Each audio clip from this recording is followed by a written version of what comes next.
បាទឥឡូវខ្ញុំមកប្រាប់ពីរបៀបដាក់ម៉ូដកាយវិការបាទខ្ញុំចុចចូលជ្រោមមក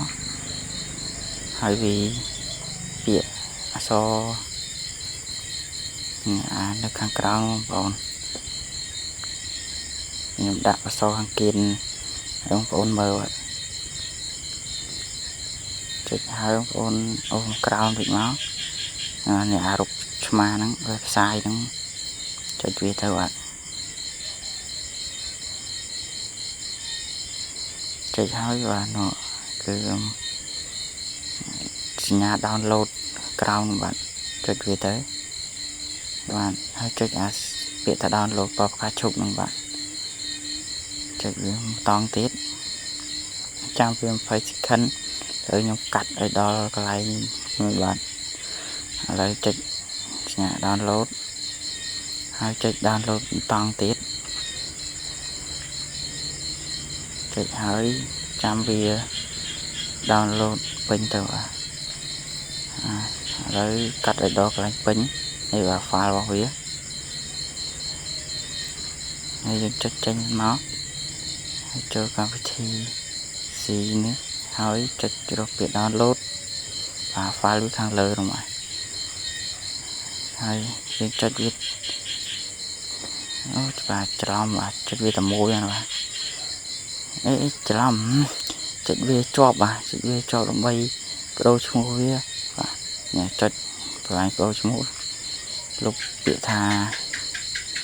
ស៊ីននៅក្រៅវាចោលបងប្អូនកុំភ្លេចលុបអាសញ្ញាចុចមួយហ្នឹងផងបាទលុបទេវាចុច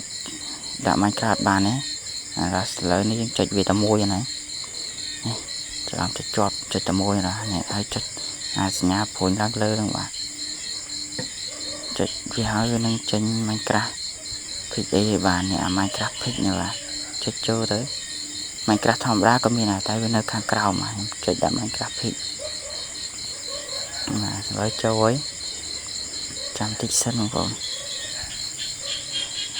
ម៉ូដកាយវិការនេះ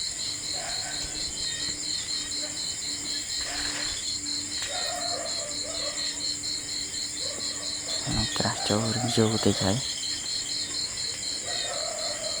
បាទឥឡូវចូលបានបាទនោះមកម៉ូដហ្នឹងនៅខាងលើបងប្អូន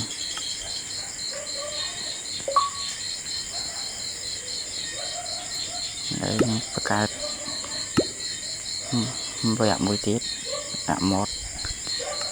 ហើយអូរម៉ូដហ្នឹងសិនដាក់កន្លែងដាក់ម៉ូដហ្នឹងសិន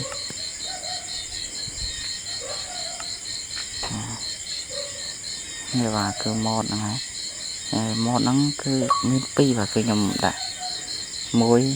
ដូចគ្នាច្រើនបាទហើយចុចចូលម៉ូដហ្នឹងលយមកែនវាមានកាយវិការសត្វមនុស្សវាយអីផ្សេងលយមែនតើ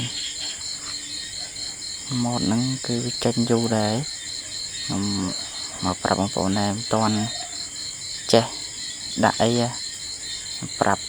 លេងបាទបងអ្នកចេះដាក់ហើយក៏អីដែរបាទខ្ញុំចុចចូល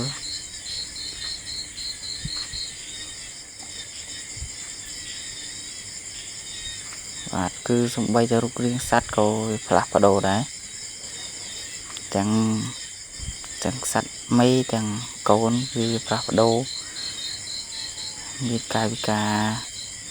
ទាំងស៊ុំប៊ីទាំងគ្រីបភើអីផ្ទុះគីឡូទៅបាទបងដាក់ទៅអាចសាកខ្លួនឯងបាន